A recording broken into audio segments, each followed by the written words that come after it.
जालौन में जन भागीदारी से बना नून नदी में सावन माह में लोगों की आस्था का जलाव उमड़ पड़ा। इस दौरान कोच तहसील क्षेत्र के सतो गांव के सैकड़ों ग्रामीण कांवड़ यात्रा निकालते हुए नदी पर पहुंचे, जहां उन्होंने नदी की पूजा अर्चन कर जल से कांवड़ भरी, जिसके बाद उस जल को ले जाकर गाँव के प्राचीन शिवलिंग पर चढ़ाया। इसके साथ ही उन्होंने नदी का धन्यवाद भी किया, जो कि हर साल बारिश में गांव में तबाही मचाती थी, लेकिन इस वर्ष नदी से ग्रामीणों का नुकसान नहीं हुआ।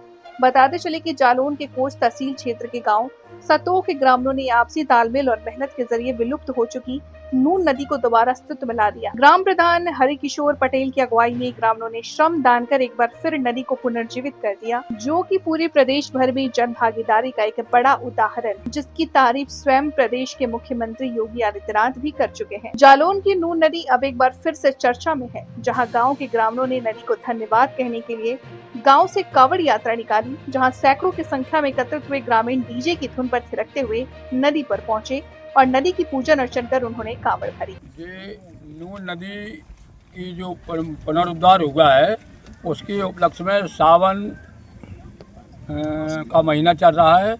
शंकर भगवान का कांवड़ यात्रा द्वादशी होने के कारण यहाँ से निकाली गई। लगभग कितने श्रद्धालु इसमें शामिल हुए थे और कहां से कहां तक ये गई थी यात्रा? नून नदी के गौरी कुंड से लेकर ग्राम सतोई के प्रसिद्ध शिवालय मंदिर तक ये कांवड़ यात्रा निकाली गई। इसमें करीब 500 कांवड़िए थे और 500 लोग वैसे लोग थे जल भरने के लिए चढ़ाते हैं वहाँ। ये नून नदी है तो इसका क्या महत्व है जो गांव से निकली है? ये नून नदी बुंदेलखंड की नहीं बल्कि पूरे भारत की पहली नदी है जो श्रमदान से खोदी गई है। इसका अलग ही महत्व है।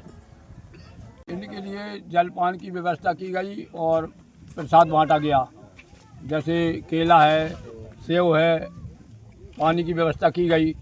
और इससे नून नदी से पहला उद्देश्य ये हम लोगों का, जो हजारों एकड़ ज़मीन ग्रामवासियों की, किसानों की बच गई है पानी से, जिनकी फसल खराब हो जाती थी, और खुदाई से बहुत बड़ा लाभ हुआ और आगे के गाँव को, किसानों को पानी भी मिलेगा।